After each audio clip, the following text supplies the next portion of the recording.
Formado em Arquitetura em Milão e Lisboa, construiu um percurso dedicado à conservação do património histórico edificado.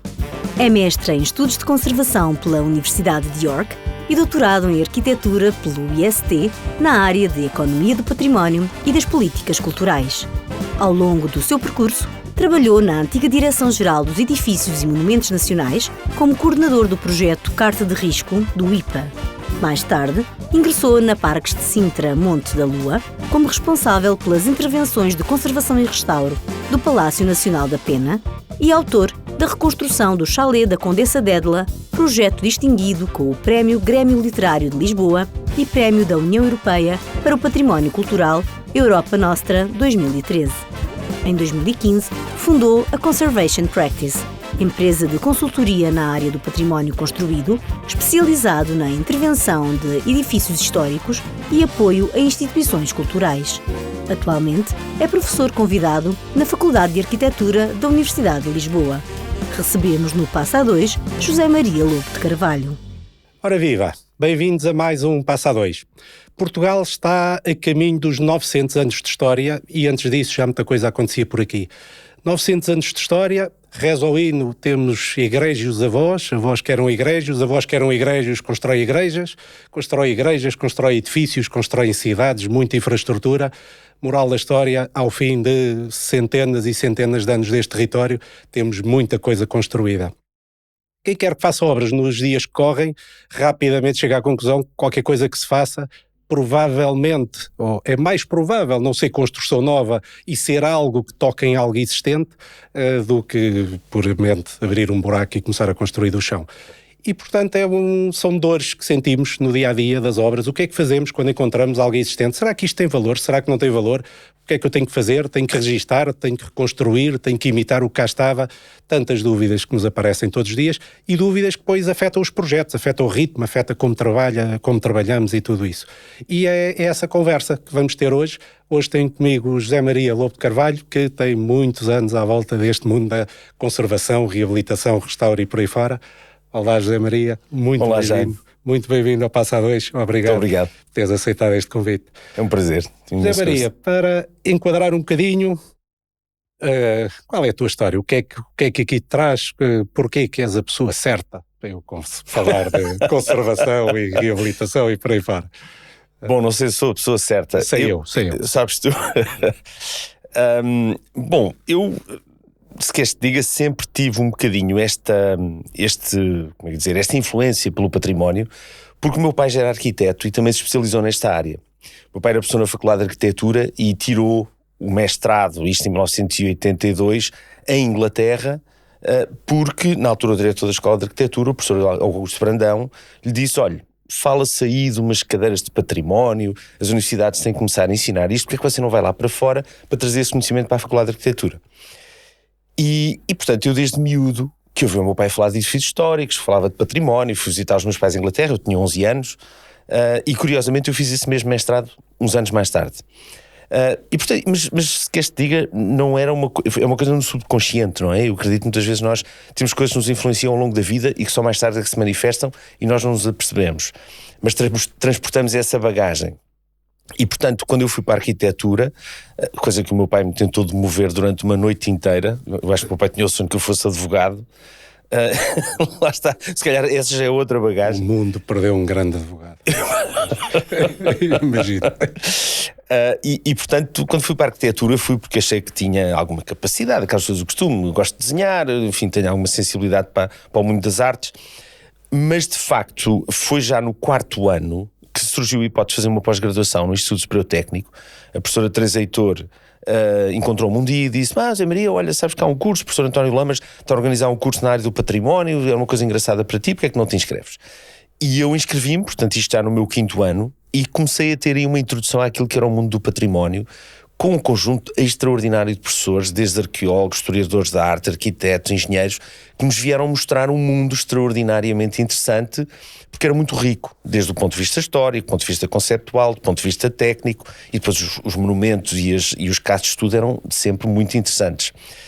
E esse 5º ano despertou uma ideia para esta área. E aí comecei a orientar. Mais tarde fiz o mestrado em Inglaterra, o tal mestrado que o meu pai também fez, na Universidade de York, que me deu alguma robustez, digamos, científica. Comecei a trabalhar nos Monumentos Nacionais, na antiga Direção-Geral dos Edifícios Monumentos Nacionais, que era a grande instituição do Estado português na área de património, que fez o restauro de todas as igrejas e castelos ao longo das décadas de 40, 50. Comecei a trabalhar no inventário do património, portanto a investigar edifícios de norte a sul, fazer levantamento de centros históricos, fiz vários em Portugal, fiz no Brasil, fiz em Cabo Verde. Isso de facto deu-me uma exposição, deu-me um mundo e deu-me algumas noções do que é registar para a memória futura. E mais tarde decidi fazer o doutoramento, aí eu já estava dentro desta área e portanto para mim foi natural. Fui ter com o professor António Lamas, disse: olha professor, gostava de fazer o doutoramento, sinto necessidade de aprofundar, não por vontade académica, mas por vontade de conhecimento pessoal, e fiz uma dissertação, uma tese na área da economia do património, que é uma dimensão que eu acho muito interessante, sobre o que é a gestão do património e qual é a dimensão económica por trás do património, que é o turismo, que gera muito dinheiro, e a partir daí define-se uma série de critérios, como gastar esse dinheiro, onde, etc. E nessa sequência o professor António Lamas, que tinha sido convidado para presidente da Parques de Sintra, convidou-me no fim do meu último ano de doutoramento para me juntar a ele, e tive 6 anos em Sintra. Sintra é património da humanidade, como se sabe, uma paisagem cultural. O Estado português teve que criar uma instituição para gerir aquele património, e todas as instituições do Estado que tinham património ali, fosse floresta, fossem palácios ou jardins históricos, foram entregues à gestão desta entidade, que se chamava então Parques Sintra Monte da Lua. E o professor António Lamas entrou numa fase muito crítica, porque a empresa estava a passar por grandes dificuldades, era um homem com muita experiência, e trouxe-me como uma das pessoas que depois ajudou a transformar um bocado aquele território. Eu fiquei responsável pelo Palácio da Pena, as intervenções de conservação e restauro, e fiquei responsável pela reconstrução do chalé da Condessa d'Edla. E aí, à base académica e à base institucional dos Monumentos Nacionais, trouxe uma experiência de obra, da intervenção no património. E, portanto, quando eu em 2013 acabei um período de cerca de 6 anos na Parques de Sintra, acabei o restauro do chalé da Condessa, decidi abrir a minha própria empresa de consultoria, e hoje é o que faço. É por essa experiência à disposição, enfim, do mercado, dos clientes. Então, quando nós olhamos para um edifício, uma reabilitação, uma conversão noutra coisa qualquer, o primeiro grande dilema é uma pessoa olha para aquilo e diz: o que é isso, o valor patrimonial? Isto tem valor ou não tem? É só velho? Há coisas que é óbvio, não é? Olha, para o Mosteiro dos Jerónimos, sim, não tem dúvida, tem valor patrimonial. Mas depois há assim uma gradação e às vezes ficamos na dúvida: o que é isto? O que é que faz com que algo tenha valor patrimonial e que mereça uma atenção especial? Como é que se pensa isto? Isso é uma pergunta complexa. O valor é multicritério, não é só um valor. É preciso ver que a área da conservação do património é uma área que emerge com a consciência da destruição causada com a Revolução Francesa. Portanto, isto remonta a 200 anos atrás. Quando se decapitam os reis de França, destroem-se os símbolos dos reis de França, os palácios e a igreja, por causa do anticlericalismo, etc. E há uma certa altura em que se percebe que se foi demais, porque o rei já morreu, mas não há necessidade nenhuma de destruir o palácio. E aqui há uma mudança grande, tem a ver também com aquelas mudanças históricas de concepção da Revolução Francesa, do cidadão e do Estado, é que o Palácio do Rei passa a ser o Palácio dos Cidadãos, no sentido em que é uma obra extraordinária de arquitetura, de botânica, paisagismo, etc., que é a cultura daquele país. E desse ponto de vista é de todos os cidadãos. E, portanto, começam a aparecer as primeiras instituições na área do património. É nomeado o Inspetor de Monumentos Históricos, que é o Prosper Mérimée, que durante 60 anos foi um homem que percorreu a França toda a investigar tudo o que era património e a definir aquilo que tinha valor histórico, tinha valor arquitetónico ou artístico e que deveria ser preservado como testemunho da nação, da história da nação. E depois, a partir daí, há uma longa história de, digamos, sedimentação e robustecimento daquilo que são os mecanismos de intervenção no património, quer do ponto de vista conceptual, teórico, quer do ponto de vista institucional. O século XIX é um período muito complexo, porque Temos o Viollet-le-Duc em França a definir o restauro estilístico da unidade de estilo, ou seja, os monumentos têm de recuperar a pureza original. Temos em Inglaterra o John Ruskin, que diz não, os monumentos têm o direito a morrer dignamente e, portanto, o chamado pleasant decay é deixá-los envelhecer naturalmente e que o tempo tome o seu lugar. E, portanto, são duas visões radicalmente diferentes. E ao longo de todo o século XX, depois, com a Segunda Guerra Mundial, com a destruição dos centros históricos, o conceito de restauro vai ter uma série de mutações e de amadurecimentos. O Cesare Brandi, por exemplo, que é um homem, um historiador de arte, que vai criar o Instituto Central de Restauro em Itália, diz que o restauro deve juntar a dimensão artística e a dimensão material histórica. E, portanto, logo aqui tens dois valores, não é? O John Ruskin, por exemplo, falava muito da dimensão espiritual.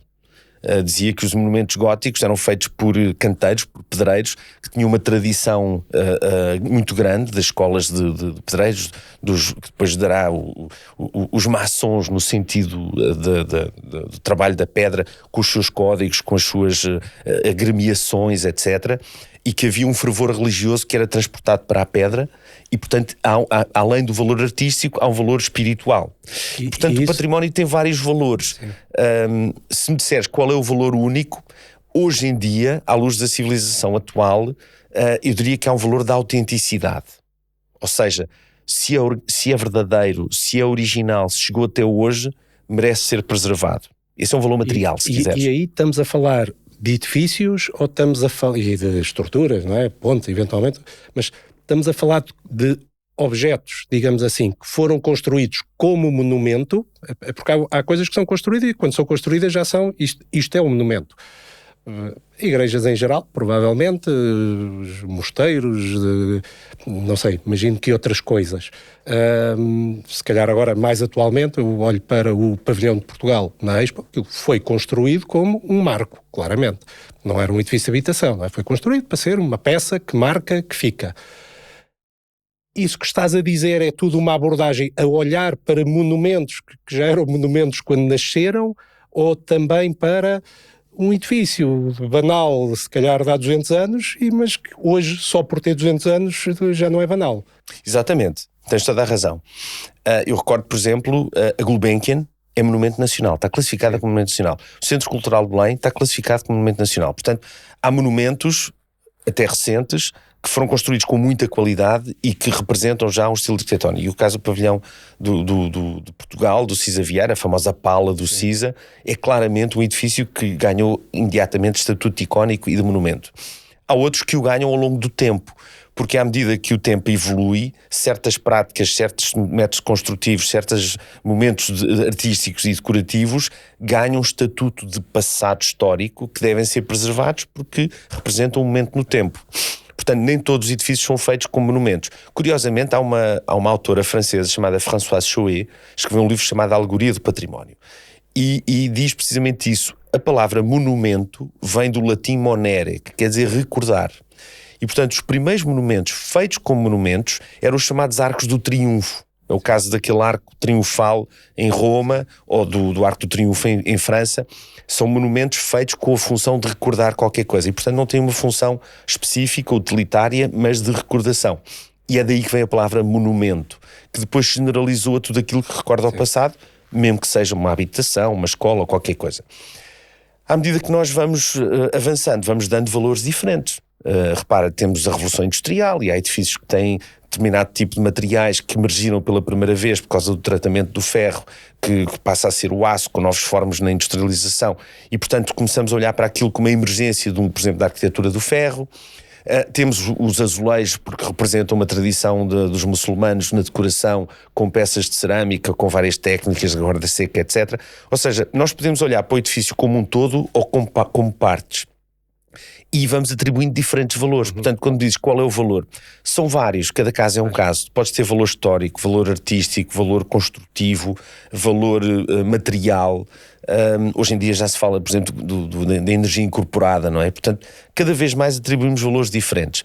Eu acho que o que é importante é perceber que nós olhamos para o passado com sentido crítico e queremos, de alguma maneira, preservar qualquer coisa do passado. E isso é uma luta inglória, porque a degradação é inexorável. Os edifícios degradam-se sozinhos, e nós estamos sempre a tentar contrariar isso.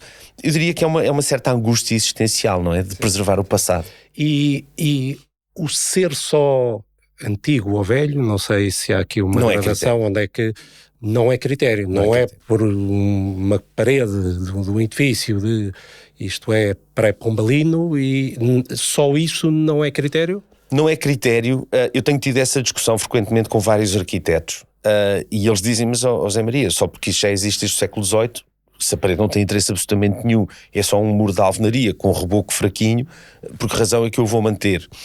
Às vezes o que acontece é que por detrás desse muro existe uma outra lógica. Por exemplo, eu trabalhei num quarteirão na Baixa, em que havia uma parede que era a única parede que era mieira. Eram 4 prédios que foram unidos. Era o antigo Banco Espírito Santo.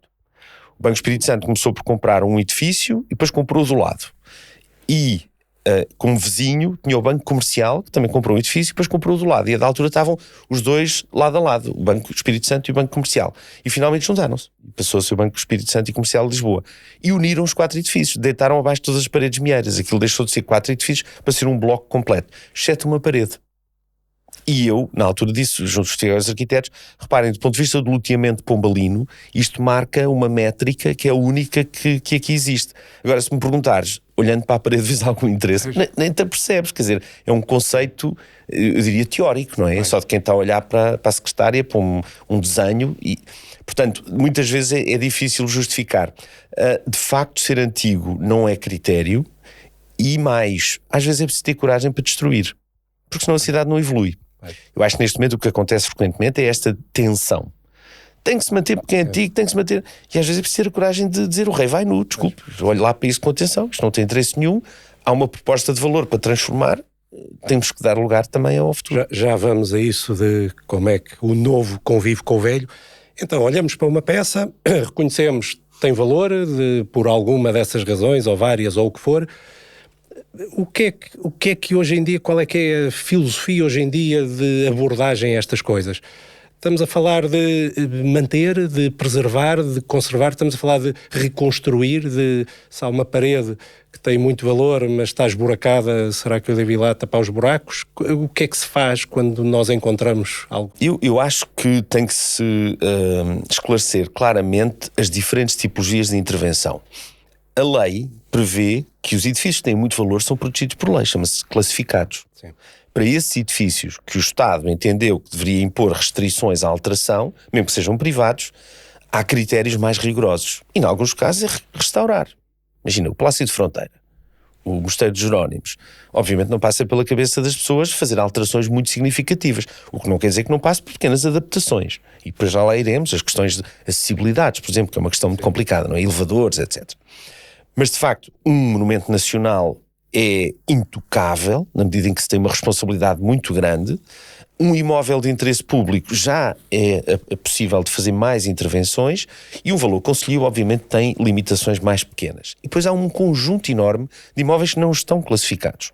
O que a lei tem é aqui uma percepção de que um imóvel que está classificado também respira a sua envolvente.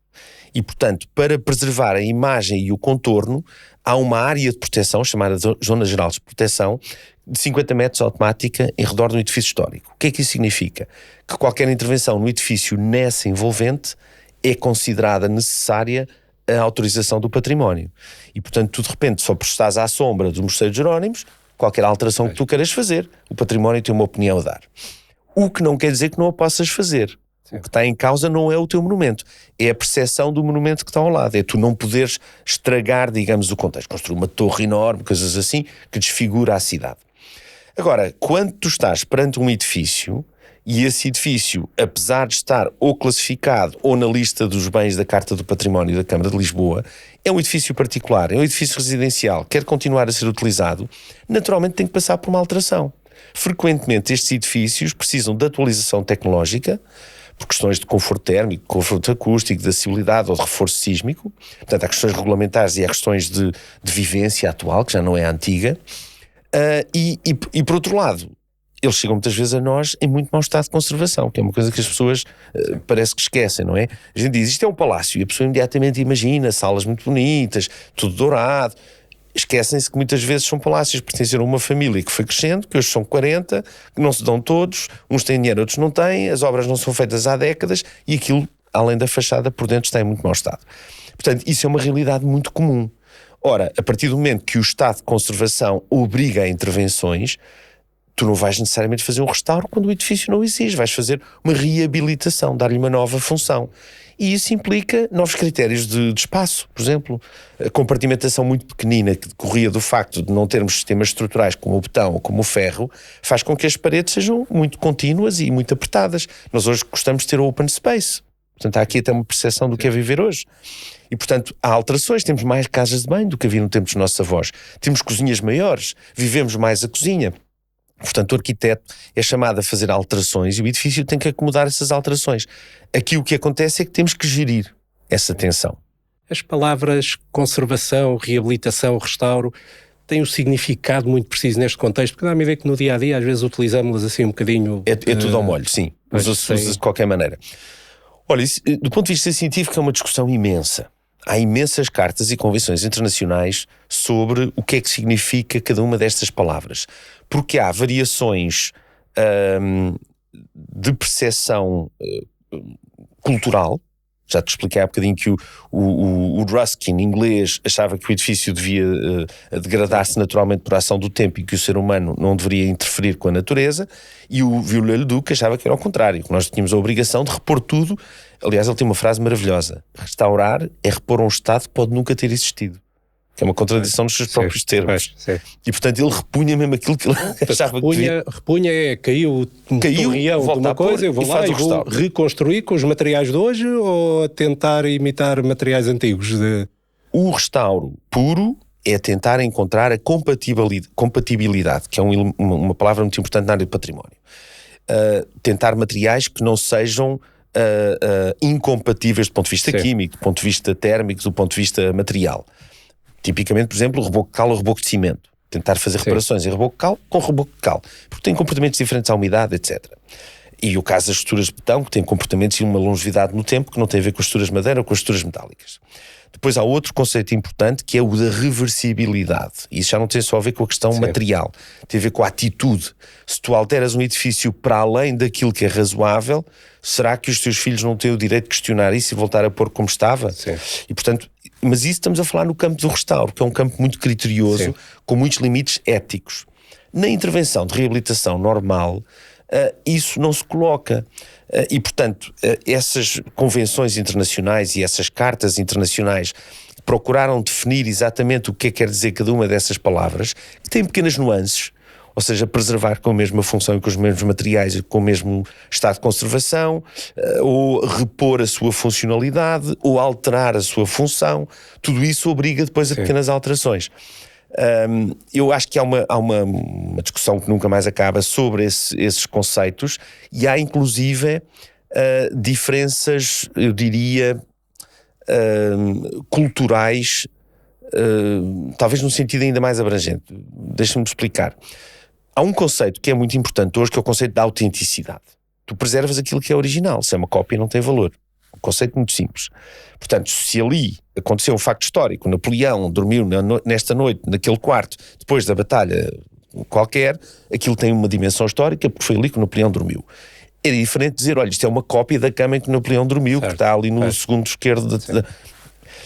Esse valor da autenticidade na Europa é um valor supremo, mas na Ásia não é. Porquê? Porque eles entendem a autenticidade de outra maneira. Para eles, não interessa se é autêntico do tempo do Napoleão. Eles defendem que se eu fizer uma cópia exatamente com os mesmos materiais e com os mesmos princípios, tem tanto valor como o original. E, por exemplo, há templos japoneses que são periodicamente demolidos e reconstruídos, porque para eles a autenticidade está na atitude. Com os mesmos materiais, com os mesmos sistemas construtivos, com a mesma espiritualidade, refazem o templo. Portanto, há conceitos que têm depois percepções diferentes em contextos geográficos diferentes, e por isso as palavras acabam por ter percepções ligeiramente diferentes. Agora, de um modo geral, eu diria que conservação é manter como está, com a mesma função e no estado em que está. Restauro é repor algo que desapareceu. Reabilitar é repor com transformação, porque também tem uma nova função. O repor algo, eu digo isto, na minha vida anterior, quando trabalhava do lado da obra, fiz várias obras para o IPAR na altura, e portanto tive obras do Convento de Cristo em Tomar, no Palácio da Pena, Palácio de Queluz, Jerónimos inclusivamente, portanto, assim, tudo, sim, filé mignon. De filé mignon. E era uma discussão recorrente de, por exemplo, a janela de Santa Bárbara, no Convento de Cristo em Tomar. Houve uma intervenção de reabilitação, agora não sei qual é o termo certo, mas devia ser de restauro, de restauro, mas eu lembro-me da discussão quase filosófica de isto falta-lhe aqui um naco, digamos assim. Devemos só assegurar que não cai mais naco nenhum e, portanto, fica aqui este buraco, ou vamos reconstruí-lo com os materiais compatíveis, os materiais certos e tudo mais, mas vamos reconstruir para ficar... Bem, aquilo eram discussões infindáveis realmente à volta disso. Portanto, isso não é uma coisa que se diga que está resolvido. Não, isso é uma discussão muito antiga, há já muita prática, muita experiência, e há um corpo de conhecimento científico também muito grande sobre isso. Há bocadinho, quando falei do Cesare Brandi, que é o autor do chamado restauro crítico, ele fala precisamente sobre isso. Na área da conservação e restauro pura, a questão da reposição formal, da reconstituição, da lacuna, que é uma palavra que dá discussões enormes, é uma discussão ética. Há uma frase muito interessante que diz: o restauro acaba quando a dúvida começa. Portanto, tu só podes partir para um restauro quando conheces muito bem o objeto, a sua história, e sabes exatamente o que vais fazer, porque tens dados para o fazer. Se não é subjetivo. Isso é subjetivo, a tua opinião é diferente da minha e dependeria do técnico que iria fazer e do momento no tempo em que o iria fazer. E, portanto, os conservadores restauradores normalmente têm critérios éticos muito rigorosos e muito limitados, precisamente para evitar a falsidade, o pastiche, a cópia gratuita, que engana o olho. E, portanto, numa intervenção de conservação e restauro, tudo isso é discutido e tudo isso tem que ser justificado.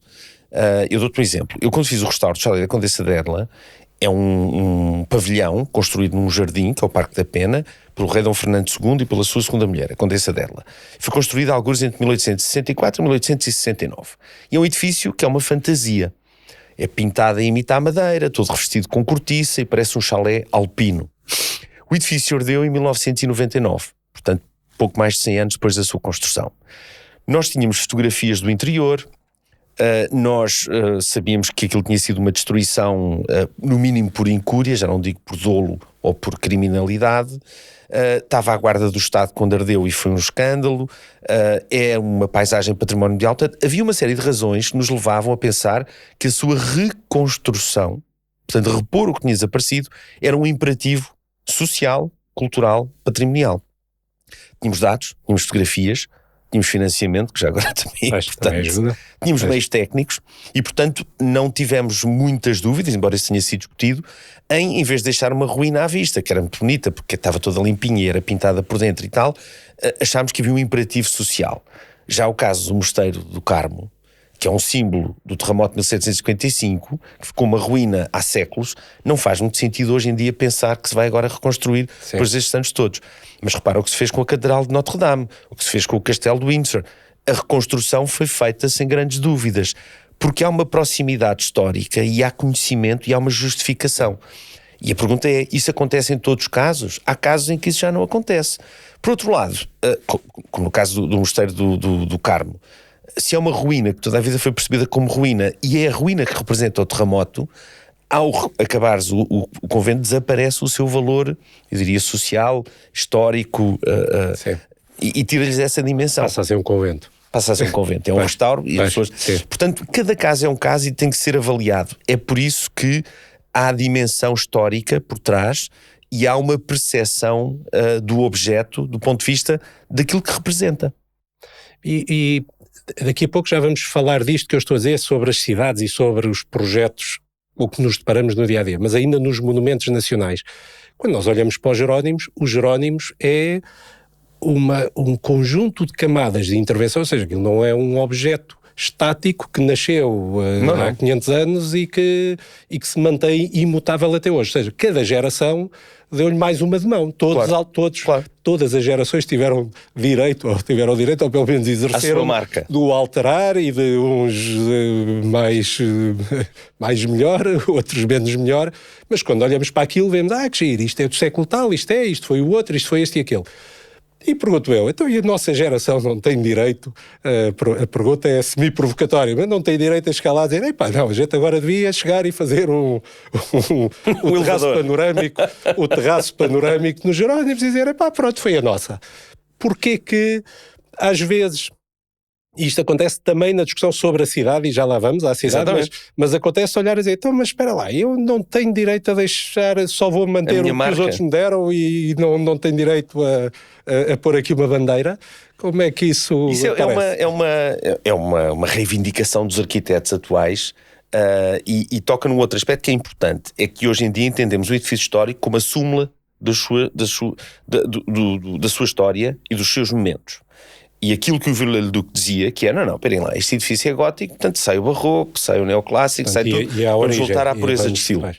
E com isso, os monumentos nacionais em Portugal fizeram magníficos restauros em todo o país, mas que desse ponto de vista foi uma perda cultural, porque chegaram a órgãos barrocos, lixo, altares de neoclássicos, lixo, porque o edifício era gótico. Portanto, isso já não se faz. Hoje em dia entendemos que a história de um edifício é a súmula de todas as suas experiências e alterações, e como tu dizes bem, os Jerónimos é uma construção no tempo.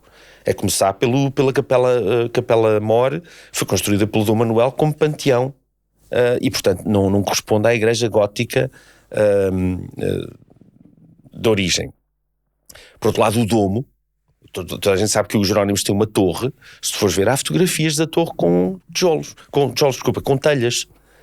Era uma cobertura inclinada com um telhado de telha, e alguns, não sei se na década de 30, 40, fizeram aquele domo de pedra que lá está. Portanto, tens um edifício de 1500... 30, 40 do século XX.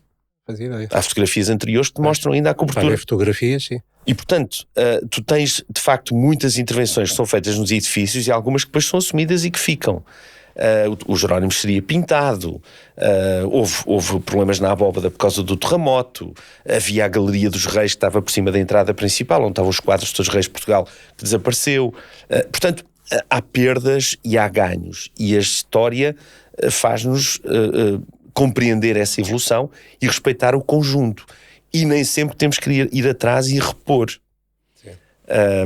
Agora, de facto, hoje em dia, nós, por um lado, temos uma percepção mais rigorosa do que é intervir no edifício histórico, e temos mais limitações, porque houve muitos erros no passado, e temos mais consciência do que é preservar um edifício histórico para as gerações futuras.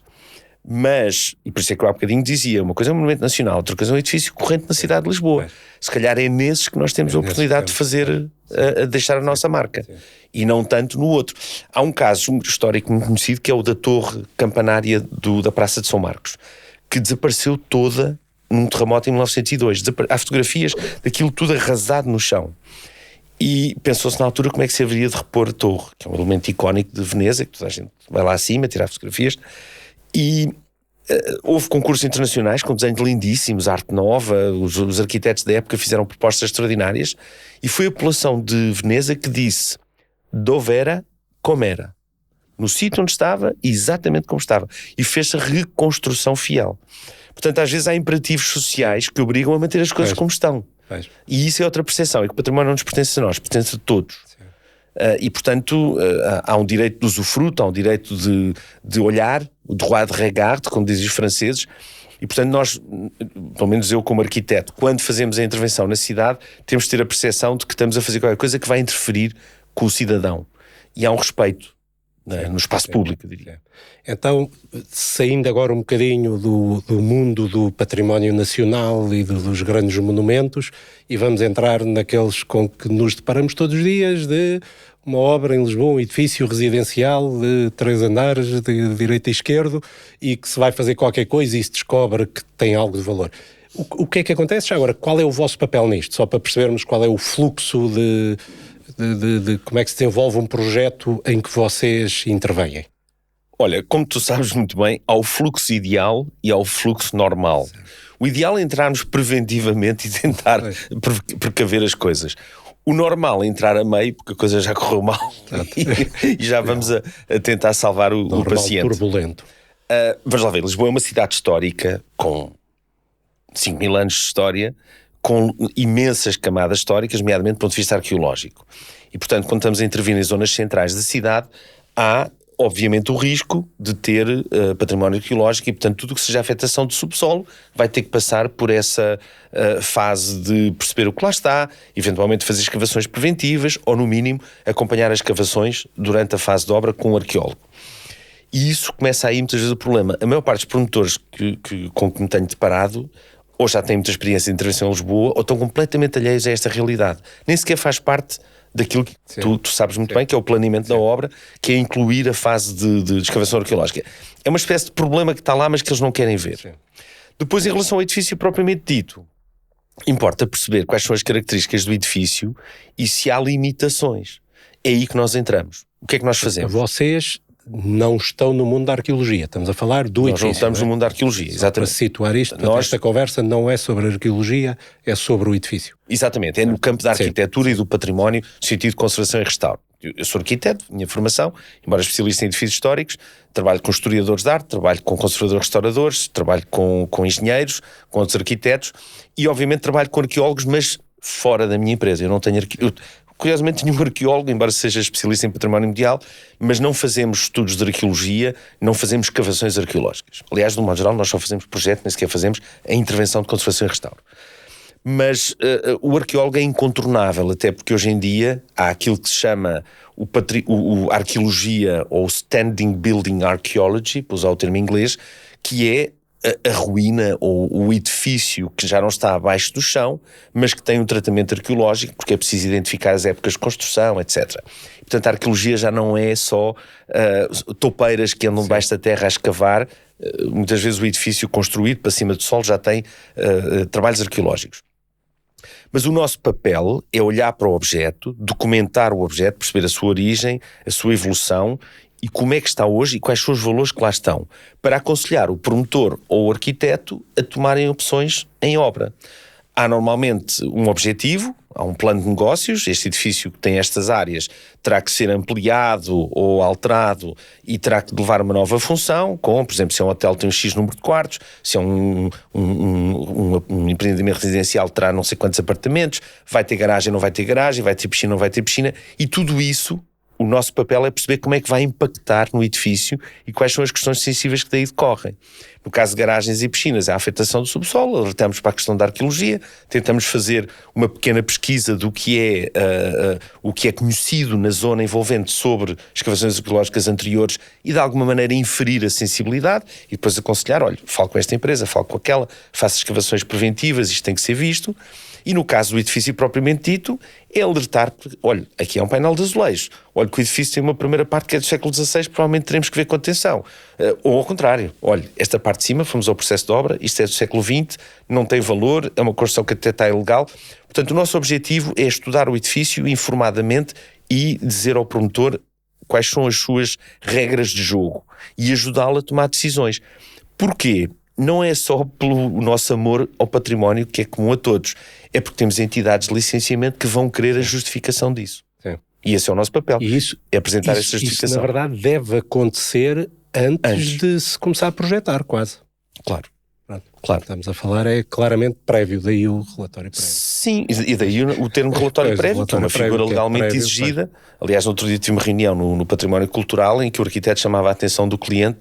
Eu não sei se repararam na palavra prévio. Como quem diz, vocês fazem sempre o relatório depois. E obviamente depois já não vai ter tempo, porque a proposta já está feita. Eu penso que há uma... Vamos lá ver, o problema é complexo, não é? E tu sabes isso tão bem como eu. Os licenciamentos são muito demorados. E isso faz com que qualquer promotor imobiliário, qualquer empreendedor tenha um ritmo de urgência que quer desenvolver o projeto o mais depressa possível, sabendo que ao longo do caminho a coisa vai começar a ter encolhos e vai começar a emperrar, digamos assim. Mas eu diria que quando nós já temos alguma experiência, e eu já trabalho com arquitetos e promotores com muita experiência nesta área, eles já antevêem os problemas e na fase de decisão já estão a ter em conta essas questões, quer do ponto de vista do planeamento temporal do projeto, quer do ponto de vista das especialidades que vão ter que recrutar ou das questões que vão ter que contornar. E trabalho com alguns promotores que, quando nos sentamos à mesa, temos uma equipa e é a primeira conversa. Temos arqueólogos, temos nós da área do património, temos o arquiteto, temos a engenharia, temos o apoio legal, temos o marketing e já estão todos sentados à mesa a olhar para o projeto. Portanto, já há um project manager que fez um primeiro esquema, senta toda a gente e diz, ok, cada um de vocês o que é que se tem a pronunciar, como é que vamos abordar isto? E essa é a forma correta de o fazer. Nós temos que entrar preventivamente, porquê? Porque somos nós que vamos de alguma maneira explicar o que é que está em causa.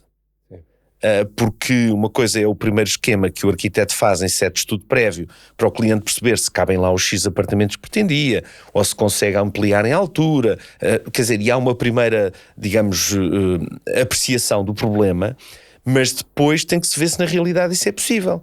E se aquela parede pode ser demolida para o quarto ser maior, se aquela cave pode ser transformada para ter mais lugares de garagens, e aí é a fase em que nós devemos entrar a dizer, pá, eu estive a ver isto com atenção, há ali uma escada que é preciso ter cuidado, ela pode ser original, eu acho que vocês não a podem demolir, vocês aqui vão escavar, esta parede tem uma arcaria, etc.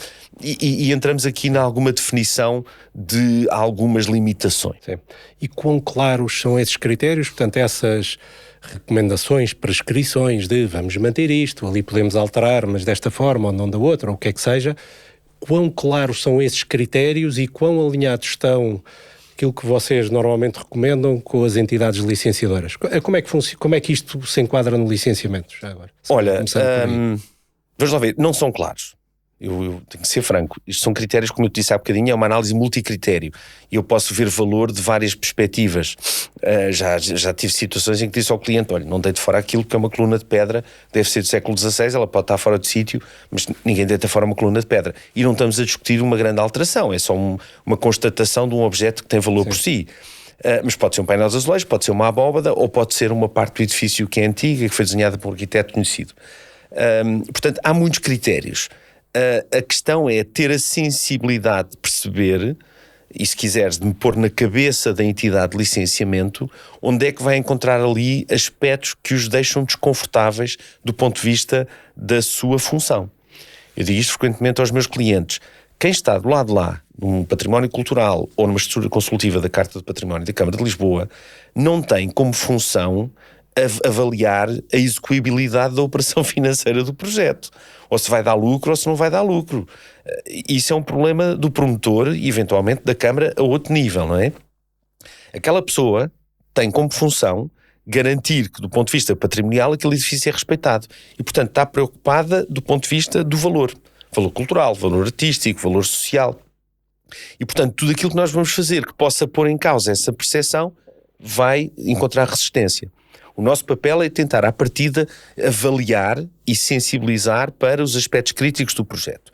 Nós tentamos, depois de um estudo histórico aturado, em que nós vamos avaliar a história do edifício, a história do contexto, dos proprietários, vamos aos arquivos da Torre do Tombo, da Câmara de Lisboa, vemos o processo de obra, do que foi a evolução do edifício ao longo do tempo, para perceber o que é que foram coisas que foram legalizadas, que projetos é que foram feitos. E no fim visitamos o edifício, fotografamos, reconhecemos, olha, aqui há azulejos, ali há pintura mural, ali há um elemento decorativo relevante, e no fim apresentamos isso e tentamos fazer de forma muito clara. Normalmente apresentamos um esquema tridimensional com cores, que é uma síntese, em que vermelho é muito importante, azul não tem interesse, e pelo meio há 2 ou 3 cores que revelam um grau diferente de valor. E aquilo é uma espécie de mapa estratégico para quer o promotor, quer as entidades de licenciamento, quer o arquiteto, perceberem, cada vez que estão a dizer que aqui vai haver uma demolição, olham para o nosso esquema e dizem, mas espera lá, aqui está vermelho, é porque esta demolição aqui vai encontrar um problema. Aqui está ok, porque eles dizem que é azul e aqui pode-se mexer. E, portanto, nós tentamos, se quiseres, simplificar o complexo, antecipar o que as entidades vão dizer para ajudar o promotor a tomar decisões e encontrar a menor resistência possível. Com que grau de confiança é que tu consegues antecipar o que as entidades vão dizer? Ou seja, quando tu dizes, esta parede pode ir abaixo, olha, dizes isso de peito cheio ou dizes, ei, espera lá, talvez possa, por mim sim, acho que sim, e com regras de bom senso e científicas e tudo mais, mas depois deparam-se com problemas de licenciamento. Quão previsível é este processo?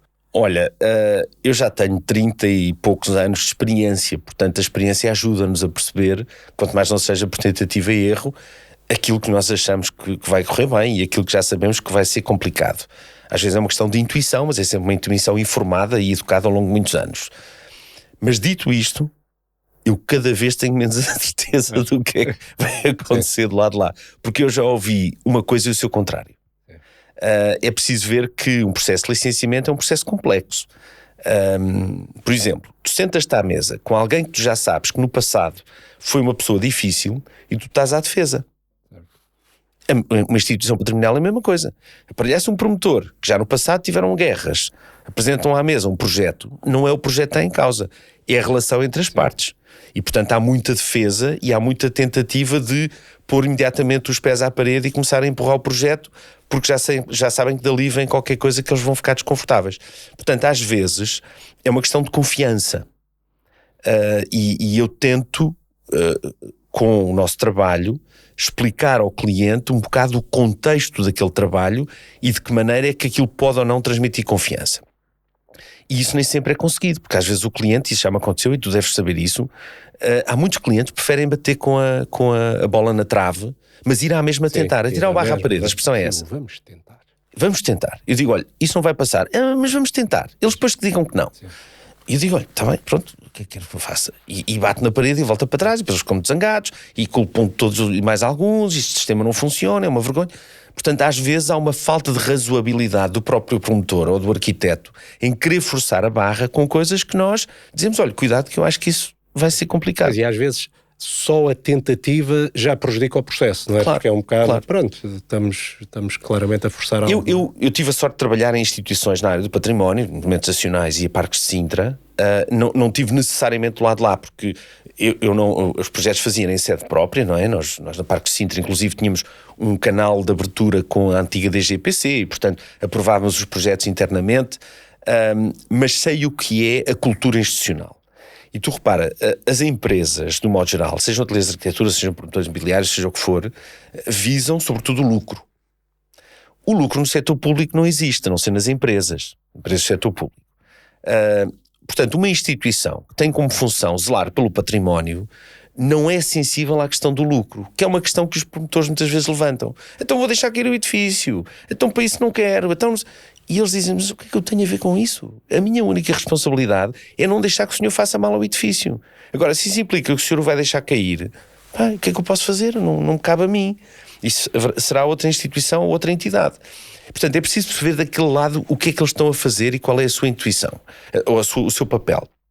Por outro lado, as instituições não são organismos, como é que eu ia dizer, imunes à opinião pública, à imagem, à relação institucional com outras instituições e, portanto, há um cuidado institucional, às vezes, na imagem que passam, no precedente que estão a deixar passar, nas críticas que vão ter de outras entidades, e tudo isto faz parte de um todo complexo. Eu digo frequentemente aos meus clientes, atenção, vocês pensam que estão aqui numa mesa de reuniões dentro do vosso escritório e tomar decisões em circuito fechado? Não estão. Porque os edifícios existem lá fora e aquilo que vocês fizerem vai ser público. E há de haver sempre alguém que não vai gostar. E esse alguém pode se manifestar, seja sob a forma de uma associação de defesa do património que vai fazer queixas para os jornais, seja sob a forma de uma Assembleia Municipal da Câmara de Lisboa em que há partidos políticos a degladiar-se e que usam isso como uma arma de arremesso político. Portanto, isto tem consequências e vocês depois vão ter que gerir. E, portanto, aquela ideia que, se for preciso o patrimonial, paga multa, quer lá saber. Não é só a multa que está em causa.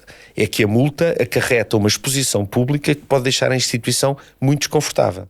E é isso que muitas vezes falta. É as pessoas perceberem que não podem estar centradas no seu umbigo. Isto é a minha operação, tem a ver com o meu envolvimento de capital, o retorno do capital, os meus acionistas, o planeamento, e estão sempre a pensar para si, e esquecem-se que estão na arena. Sim. E na arena as coisas são mais complexas. Sim. Eu já tive projetos que foram chumbados porque houve uma guerra na Assembleia Municipal, em que determinado partido resolveu chumbar aquele projeto e a validade daquele projeto por motivos internos de questões que não tinham a ver com aquele promotor nem com aquele projeto. Às vezes são questões, eu diria, públicas, como sei lá, contra os hotéis em Lisboa. Pois é, já chegam os hotéis em Lisboa. A política pura. Portanto, mais um hotel... E já é outra conversa, não é? Como é que a política afeta... Mas afeta projetos. E é isso que muitas vezes vejo os clientes a serem omissos, a serem alheios a essa questão, mas não podem. E eu acho que aí, quando eu há bocadinho dizia que a equipa, quando se junta toda, é uma força, frequentemente temos os advogados que fazem esse papel. Os advogados na área do urbanismo, nós trabalhamos com vários, são simultaneamente os conselheiros legais, mas também os conselheiros estratégicos. Sim.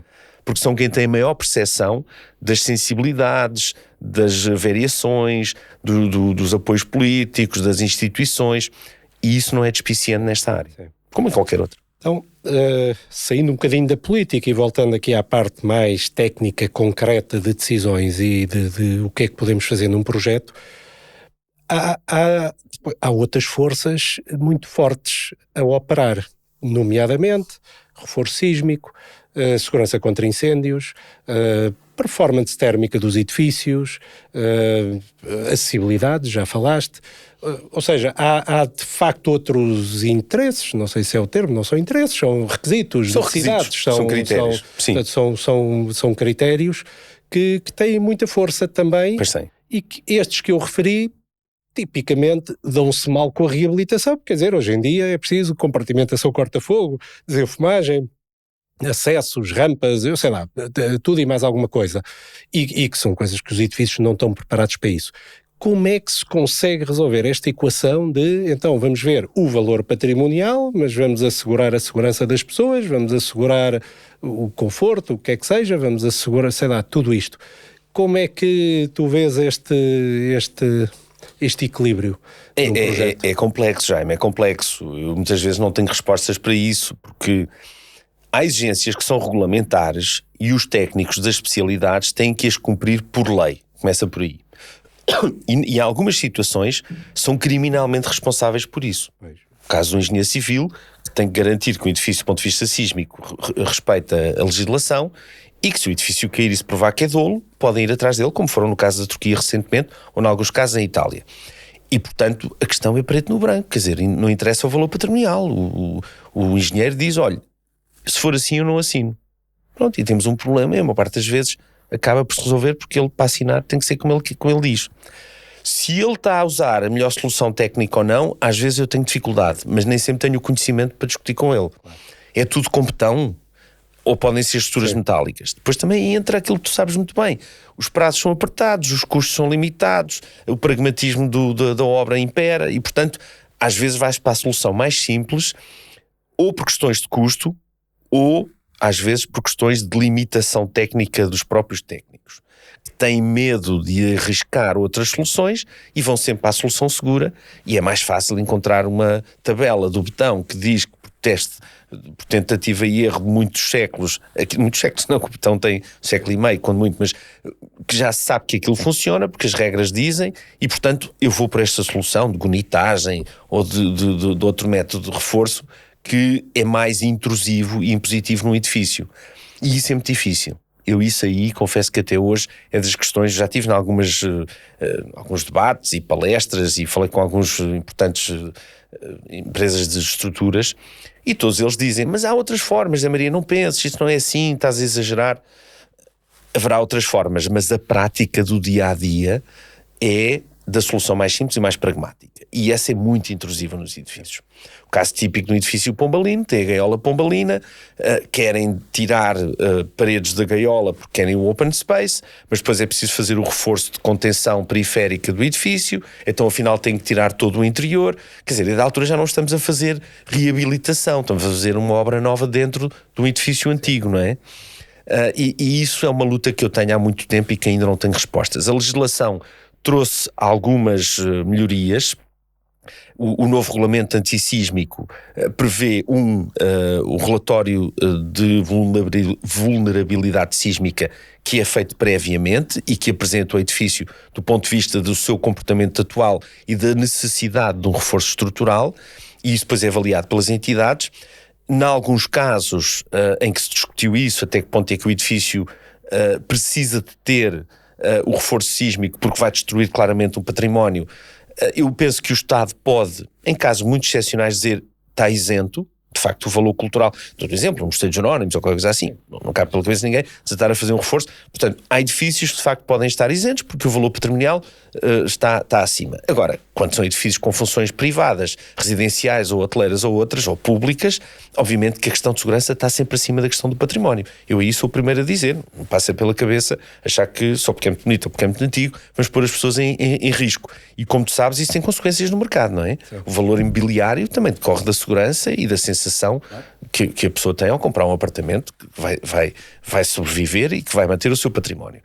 Portanto, é difícil. O património tem hoje, aqui na região de Lisboa, por causa da questão sísmica, questões. Mas essas também existem em Itália, existem em São Francisco e de um modo geral, têm vindo a ser resolvidas com melhores ou piores resultados, consoante a qualidade do técnico e do promotor imobiliário. Eu penso que há maneiras de fazer o reforço sísmico com estruturas metálicas especificamente adaptadas ao edifício que respeitam mais a estrutura original. E há outras formas que eventualmente são mais eficientes do ponto de vista de segurança, mas que são mais intrusivas, que é o caso das estruturas de betão. Depois, em relação aos regulamentos, por exemplo, de acessibilidades ou de conforto térmico ou acústico, obviamente que há exigências que têm a ver com a noção de conforto. Tu não queres ouvir ruído, portanto queres janelas com vidros duplos, tu não queres ter frio e portanto queres isolamento nas paredes, e aí eu diria que há uma margem um bocadinho maior, na medida em que há regulamentos e há exigências para os edifícios, mas percebe-se que quando isso é demasiadamente intrusivo podem haver soluções de compromisso. Já, o que é complexo, já agora diga-se de passagem, porque eu lembro num caso de um hotel, um palácio que depois foi transformado em hotel, aliás, foi transformado em apartamentos, em que houve um reforço do isolamento acústico, que obviamente foi muito intrusivo, teve que se ir ao pavimento e fazer um novo, e quando eu disse, então, mas o pavimento existente era bonito, tinha assoalho, tinha tudo, está bem, mas o apartamento de 1 milhão não se pode ouvir o vizinho de baixo, não é? Portanto, de facto, os critérios de habitabilidade hoje em dia exigem novos critérios de conforto. E eu diria que em alguns casos são justificados, não faz sentido estar com frio e ouvir o barulho de cima só porque o edifício é histórico, não é? No caso das acessibilidades, aí sim temos uma questão muito complicada. Como tu sabes, a lei diz que o edifício fica isento desse tipo de intervenções quando não se excede uma determinada área ou o valor da intervenção não excede um determinado valor. Mas há uma exigência de que os edifícios funcionem e, portanto, não é razoável pensar que um edifício histórico não tem elevadores. Eu tive recentemente num caso, que enfim, é público, acho que não tem problema nenhum referir, que é o Convento do Rachadouro. O Convento do Rachadouro é um claustro, desculpem, não é o convento, é o claustro. O claustro do Rachadouro faz parte do Mosteiro de Alcobaça, é um claustro setecentista, foi construído no século XVIII, portanto não faz parte da construção original gótica que está na base da classificação como património mundial, e era um claustro que estava devoluto. Que com a extinção das ordens religiosas, teve várias funções. Foi quartel militar, foi um lar de idosos, foi uma arrecadação, e o Estado resolveu concessionar ao Grupo Visabeira. O Grupo Visabeira contratou o arquiteto Souto Moura. E o arquiteto Souto Moura, naturalmente, para converter num hotel de 5 estrelas, teve que incluir elevadores. Ora, algumas das abóbadas tiveram que ser afetadas para passar o ducto do elevador. E isso foi uma questão que levantou alguma polémica, porque se estava a destruir o edifício, porque estava a destruir uma abóbada. E eu pergunto, mas faz sentido ter um hotel de 5 estrelas em que as pessoas têm que subir de escadas para o piso de cima?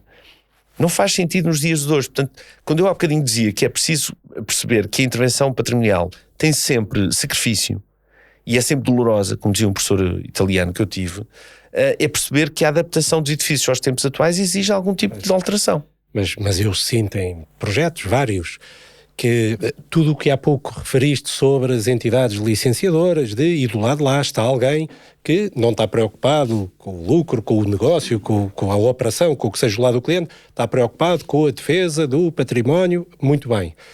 A verdade é que há uma série de outras entidades que têm um mandato igualmente claro. A ANEPC, eu não estou preocupado com o património, nem com o negócio, nem com isso. Eu estou preocupado Exatamente. Com a segurança das pessoas e pronto, e vamos embora.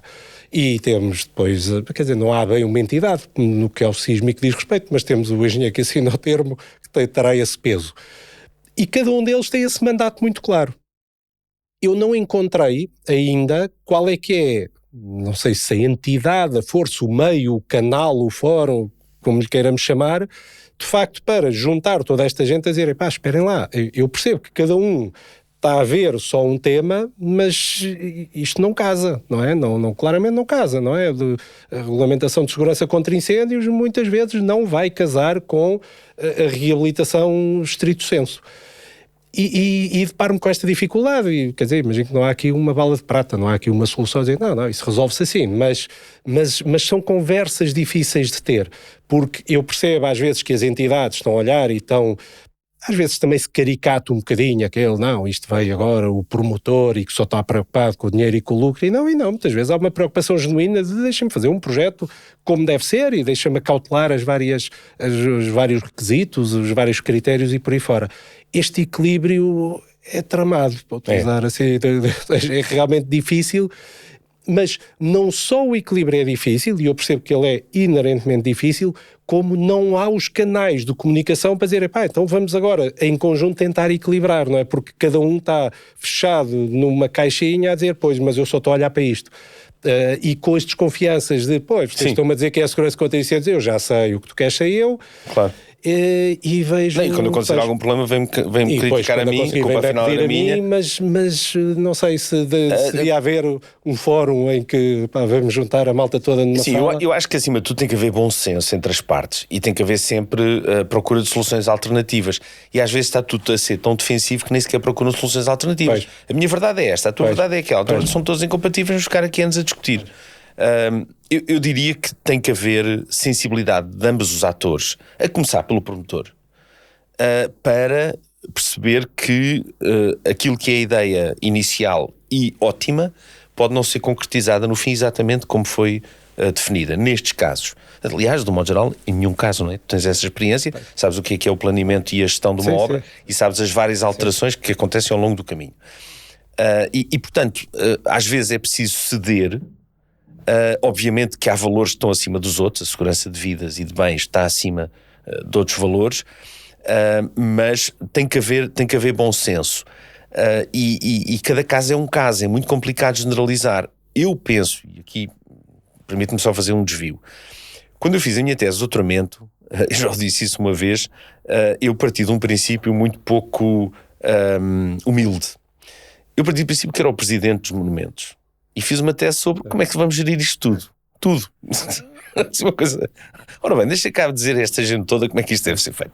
Claro que tive um orientador que já tinha sido presidente dos monumentos, fartou-se-me bater e, enfim, veio só à torta e direito, porque de facto não é fácil, a pessoa não pode ter essa pretensão. Mas seja como for, a minha tese chama-se Políticas de Conservação Patrimonial e, enfim, a dimensão económica e tal. E uma das coisas que eu defendia é que a entidade, que na altura era a DGPC, deveria ter um departamento que estudava soluções alternativas para os edifícios históricos, porque são eles que têm essa autoridade. O património inglês tem uma série de publicações técnicas sobre como é que se introduz segurança contra incêndios, como é que se introduzem antigamente as antenas de televisão, como é que se faz a economia da água em edifícios históricos. Há uma investigação contínua sobre as boas práticas, os métodos que funcionam, os critérios que são aceitos, e isso servia duplamente. Por um lado, apontava o caminho, portanto os projetistas e promotores sabiam quais eram as soluções que tinham à sua disposição. Por outro lado, antecipava aquilo que a entidade está à espera de saber para facilitar o processo. Portanto, eu acho que aqui cabe ao património, obviamente que não pode generalizar para todos os edifícios, diria que seria para os mais importantes, mas era definir boas práticas. E aí sim, em colaboração com o LNEC, como já tem feito em algumas situações, definir, vamos lá ver, para edifícios históricos desta natureza, quais são as soluções possíveis? Para edifícios históricos desta natureza, quais são as soluções e quais são as isenções? E haver, de alguma maneira, um mapeamento de formas. E isso, se calhar já integrando segurança contra incêndios, o sismo e por aí fora, não tanto projeto a projeto, mas dizer, olhem, do ponto de vista geral, quando estes colidem, para onde é que podemos ir? Esta é a solução que defendemos. Este é um caminho. Este é o caminho que foi usado neste caso. Este é o caminho que a lei... todo o sentido. Até para dar, porque eu percebo agora os técnicos que aprovam, estão a aprovar uma coisa, mas espera, no fim vou ter que pôr uma assinatura a dizer aprovo. Será que eu posso aprovar uma antena de televisão no Cucuruto dos Jerónimos? Sim ou não? Não é? Imagino que o próprio técnico tenha... E o default de segurança é, ninguém é acusado de dizer que não e, portanto, deixem-me lá ser conservador. Conservador à partida... Conservador funciona sempre. Funciona sempre. Claro, dizer que não é fácil. A posição conservadora, pois. Claro. Pois, e realmente isso podia... Olha, está aí uma ideia boa. Eu acho que a definição de boas práticas pela parte de uma instituição que tenha autoridade, seja na área da habitação, seja na área do ambiente, seja na área do património, é uma forma de indicar ao mercado e às outras instituições, nomeadamente de licenciamento, quais são as soluções aceitáveis e quais são as melhores soluções naquele momento.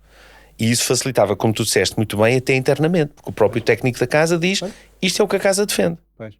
Porque uma das coisas que tu deves ter ouvido muitas vezes, e eu também ouço, é que cada cabeça a sua sentença. Eu hoje reúno com este técnico que me diz que posso abrir uma janela, amanhã reúno com aquele que diz que não posso. E eles vão dizer, então decidam-se, quer dizer, não há coerência. Então, temos um projeto licenciado e vamos começar uma obra.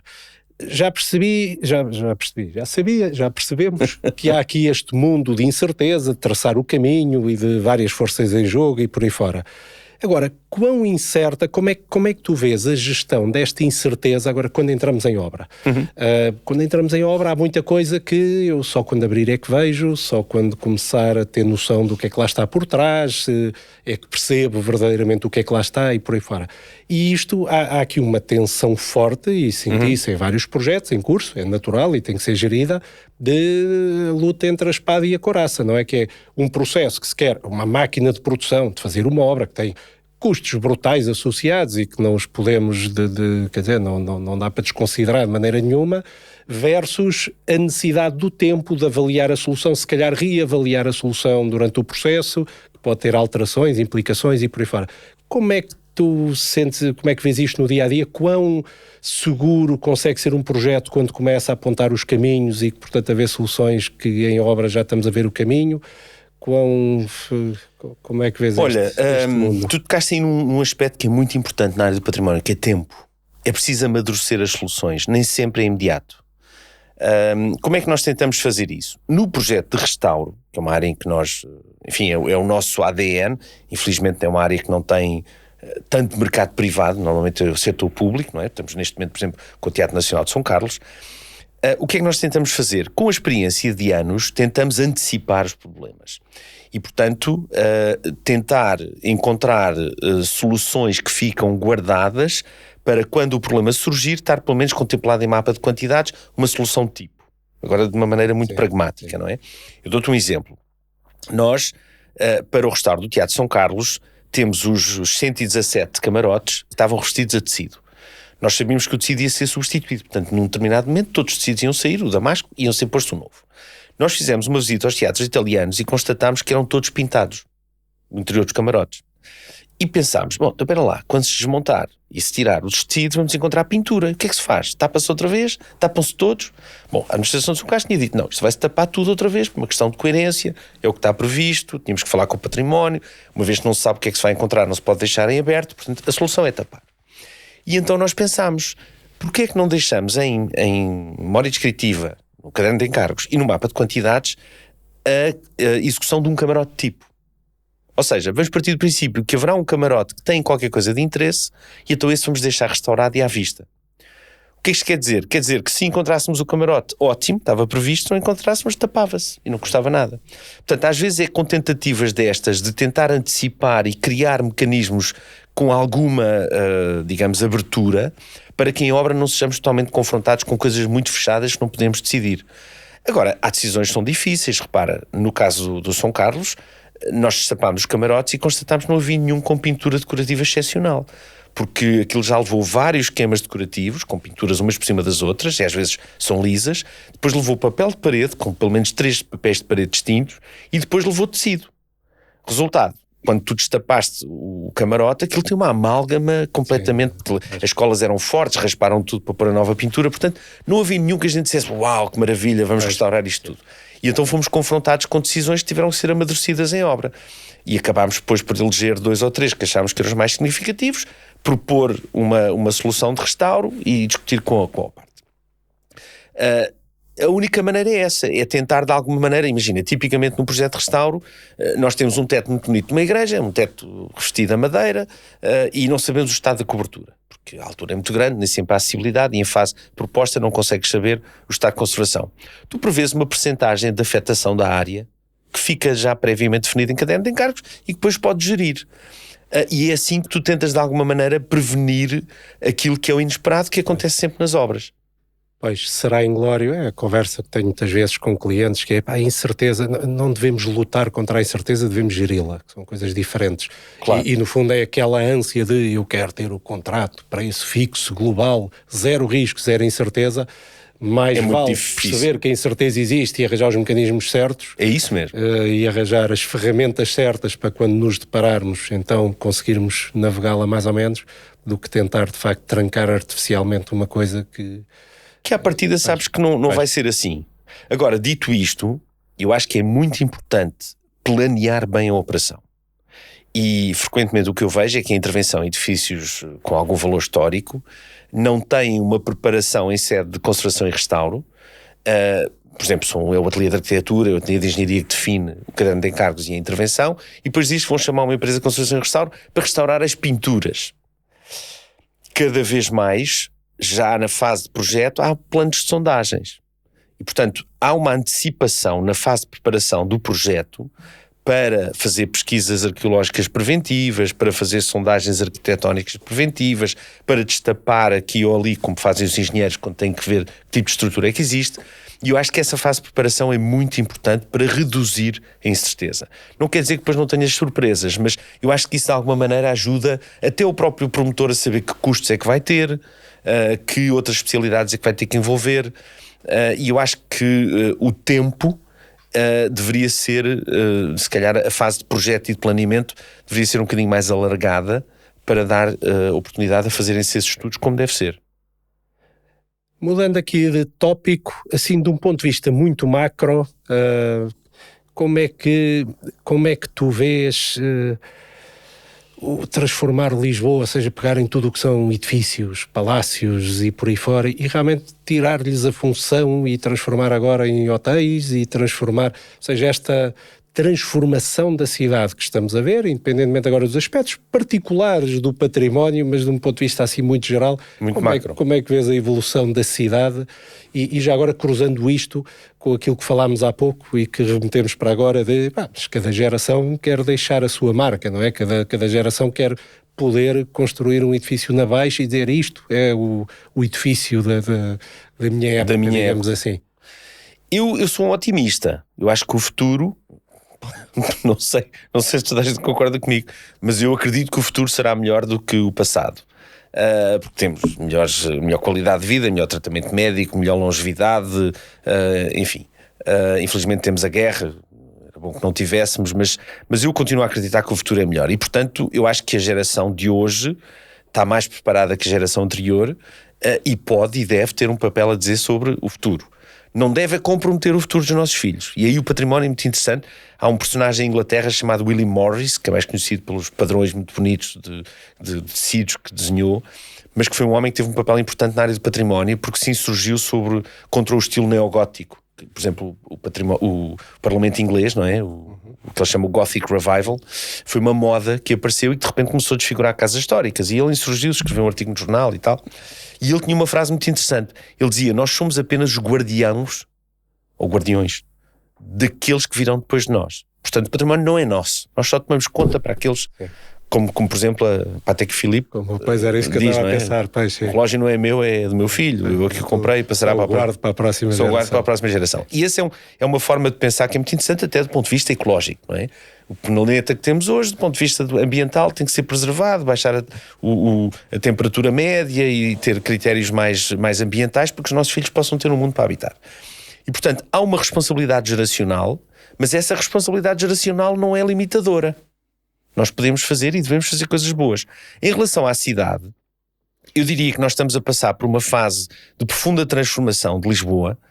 Nós, a seguir ao fim da Troika, quando o FMI sai de Portugal e quando de repente Lisboa entra no circuito turístico internacional, quando de repente há investimento internacional, estrangeiro na cidade de Lisboa e há uma enorme reabilitação urbana, eu diria que a cidade modificou-se imenso e maioritariamente para melhor.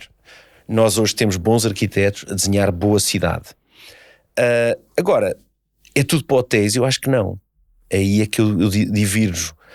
Eu acho que nós temos uma cidade assimétrica quer do ponto de vista de preços, quer do ponto de vista de populações, em que os mais novos e os mais desfavorecidos economicamente não têm possibilidade de viver no centro da cidade, porque a cidade, os melhores lugares estão a ser ocupados, como sempre aconteceu e acontece em todas as cidades, por aquelas funções e aqueles veículos com maior capacidade financeira. E eu penso que aí devíamos caminhar para um certo equilíbrio, porque o diagnóstico está feito, toda a gente sabe que há falta de habitação a custo médio controlado, há falta de famílias jovens no centro da cidade e, portanto, era interessante que houvesse algum equilíbrio na gestão das funções. Por outro lado, eu acho que os edifícios históricos, que normalmente são edifícios grandes, palácios, conventos, e que têm, obviamente, uma capacidade de adaptação a novas funções, podem ter também funções sociais, e é isso que eu tenho dito várias vezes em alguns fóruns que eu tenho participado, que era interessante que houvesse um palácio convertido em empresas ou em apartamentos para famílias novas, jovens, ou em instituições culturais, e não só a hotelaria ou os apartamentos de luxo. Eu gostaria muito de ver novas funções em edifícios históricos. E a ideia não é minha, nas redes sociais tenho visto muita gente a defender isso, e não é só para Lisboa, é para todo o país, não é? Porque temos um problema complicado de litoral interior. Portanto, se o interior conseguir ser atrativo e trazer novas funções para edifícios históricos que estão disponíveis por todo o país, eu acho que isso seria muito feliz. No caso de Lisboa, eu acho que já tivemos uma fase que foram estes 10 anos, que coincidiu com a primeira presidência do António Costa, em que o arquiteto Manuel Salgado esteve à frente da Câmara de Lisboa, e que tinha ideias muito definidas para o Arco de Ribeirinho, para a reabilitação da pavimentação, do espaço público, para algumas intervenções icónicas, em que se ensaiaram, lá está o que tu dizias, será que nós hoje podemos fazer uma cidade diferente? Ensaiaram-se alguns casos de construção em altura, como foi o caso do quarteirão da Portugália, que deu um grande debate e acabou por não avançar, mas quer dizer, houve o pensar a cidade, e o pensar a cidade de uma forma diferente. Portanto, eu acho que a cidade histórica não deve ser limitadora, deve ser respeitada, mas integrando o novo. E portanto, acho que temos bons arquitetos, acho que temos muito património de acompanhamento, que não são edifícios classificados, e que devem ser tidos como aqueles que podem acomodar alterações. É realmente um tema vasto e complexo, pois mistura o mundo da Sim, política, não é do que fácil. se quer, da economia, da viabilidade económica, tudo isso, pois realmente a pressão hoteleira hoje em dia é brutal. Pois, é brutal e eu acho que uma espécie de monocultura da cidade não é saudável. Sim.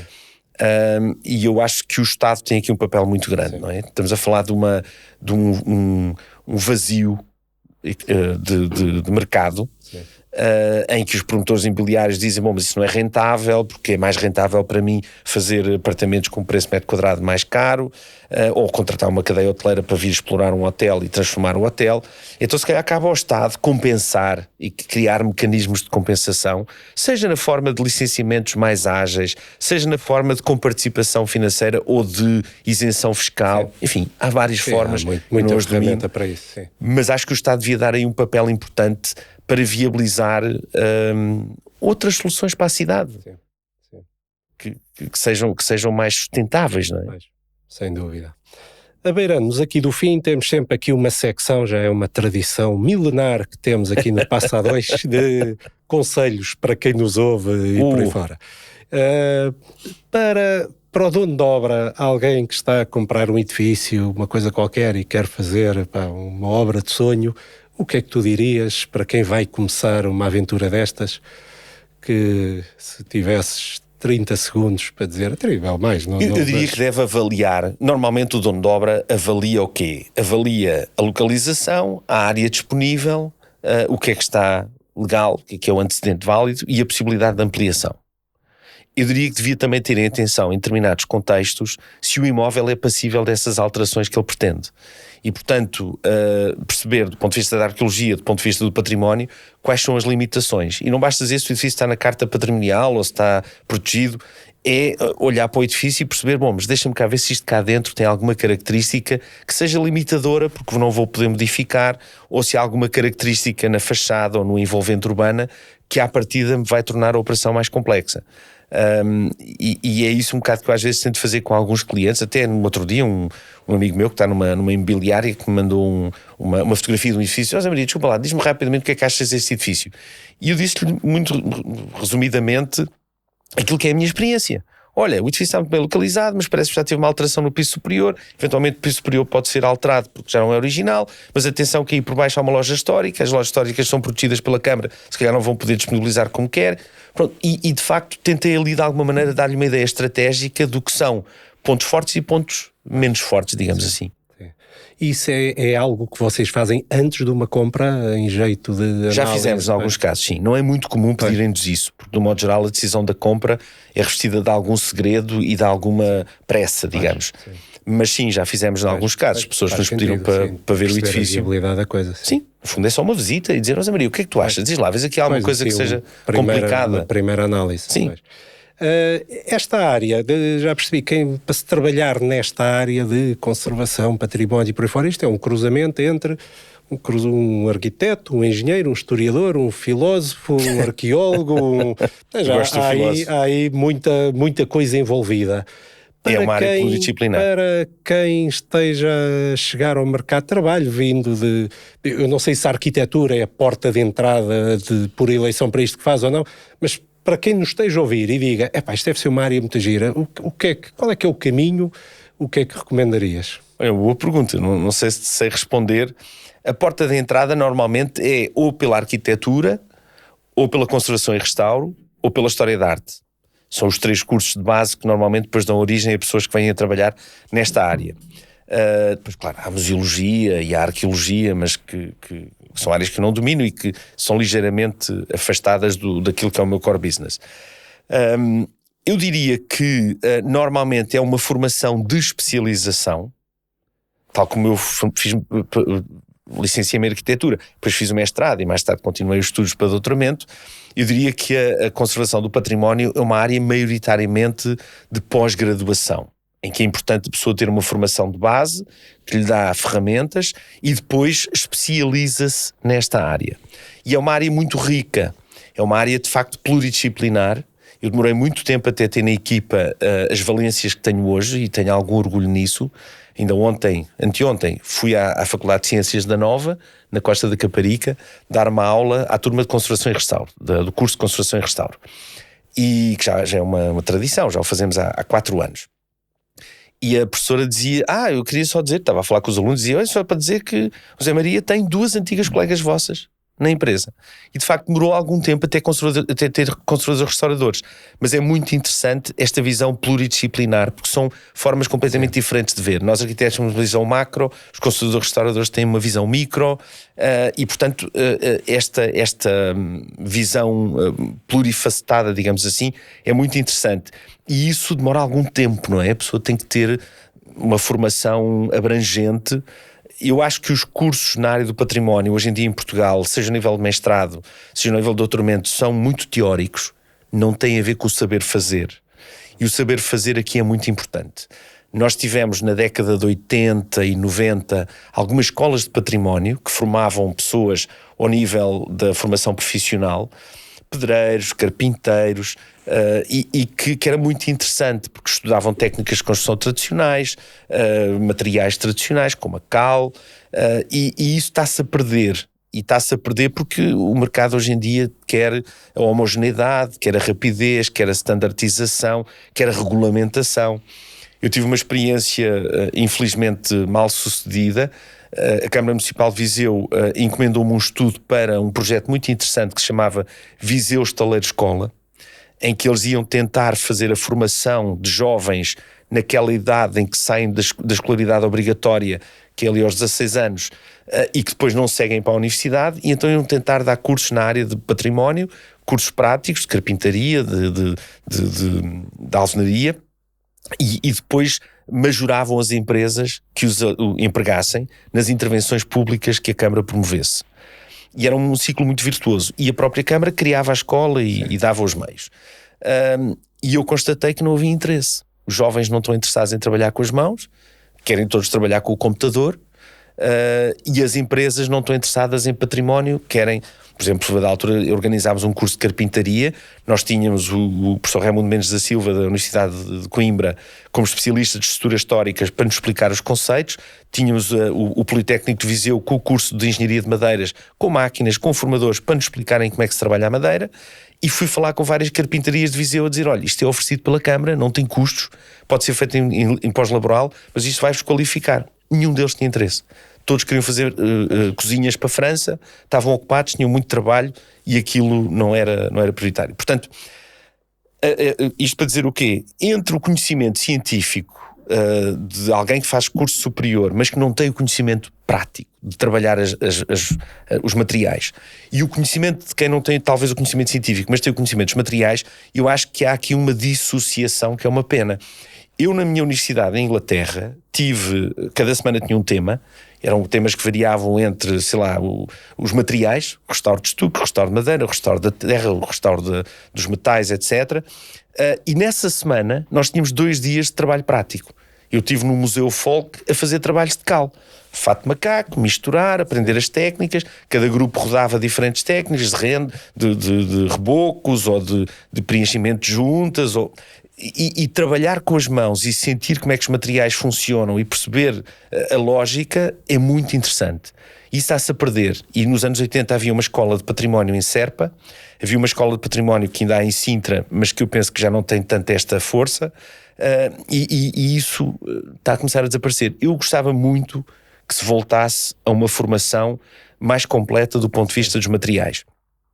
Depois, obviamente que isto é importante ter conhecimento de história da arte, é importante ter conhecimentos de história do património, de filosofia, de conceitos.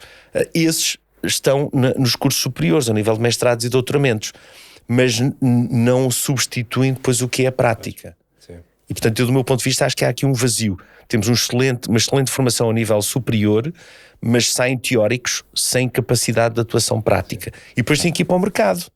Portanto, o que é que eu diria a um jovem hoje em dia que procura uma pós-graduação que lhe dê esses conceitos, digamos, macro, mas que depois procure empresas ou de construção, ou, eu devo dizer isto, enfim, sem modéstia nenhuma, mas eu creio que a nossa empresa é única, não conheço nenhuma outra que seja arquitetos que trabalham só com património e que só fazem projeto na área do património.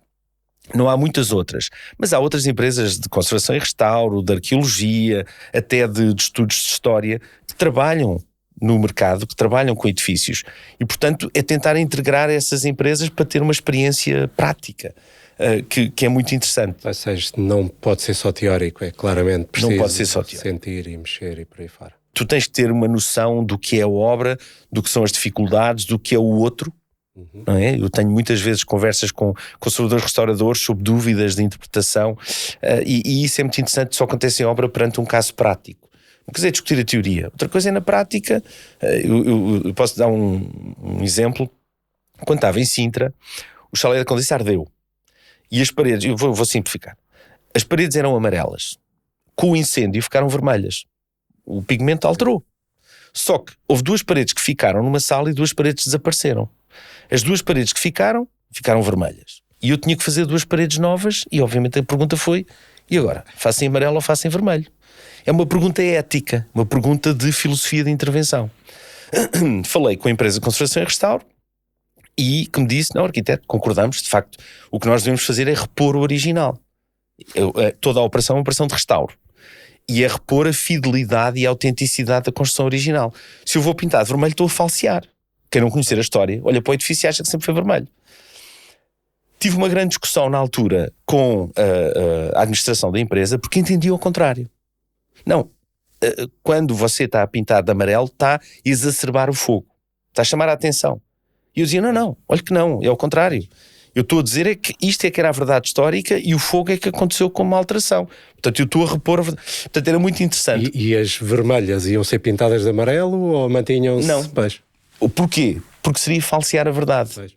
Eu poderia tê-lo feito. Pois. E se calhar há muita gente que o defendia. Mas eu entendi que, dada a coerência da parede, repara, não eram manchas, era uma parede inteira que mudou de cor e ela é decorada. Portanto, eu achei isto seria uma falsidade e pintar tudo por cima. Porque o edifício teve a céu aberto durante 8 anos. Foi um incêndio é conhecido, é público, o edifício teve assim quase uma década, portanto eu ia pintar tudo por cima. A fiz disto nunca aconteceu. Eu entendi que naquela altura deveria ser mais, digamos, rigoroso. Não tenho a verdade no bolso, nem tenho a certeza de ter, ou não tenho toda a certeza por argumentos da parte contrária que também são válidos. Mas acho que fiz o que devia fazer. Mas isto para dizer que em obra... Como é que ficou? Não vamos dizer, e quem estiver curioso tem que ir lá visitar. Exatamente. Eu já fiz 2 ou 3 para incentivar a visita Sabes que eu já fiz isso várias vezes na faculdade, normalmente dou uma aula chamada Teoria de Valor, que é precisamente discutir estas questões de valor histórico, patrimoniais, etc. E no fim conta esta história, e os alunos dizem sempre: professor, como é que ficou? Eu disse: meus amigos, vale a pena, vão lá ver, depois contem. Acho que sim. Não, ficou com as duas cores. E em alguns casos ficou contrastante. Aliás, milhares de visitas. Até te vou dizer uma coisa. Foram 2 salas em que tivemos esta questão. Uma ficou como a administração quis, outra ficou como eu quis. Portanto, vão lá para ver e digam-me, Vossa Justiça, o que é que acham do resultado final. Sim. Impecável. José Maria, muito obrigado por esta conversa. Gostei muito. Foi um prazer. Acho que foi muito interessante para quem nos ouviu. Espero que tenham gostado e já sabem, se gostaram desta conversa, temos muitas mais nos canais do costume. Vão-nos seguindo. Foi o Passa a 2. Até breve.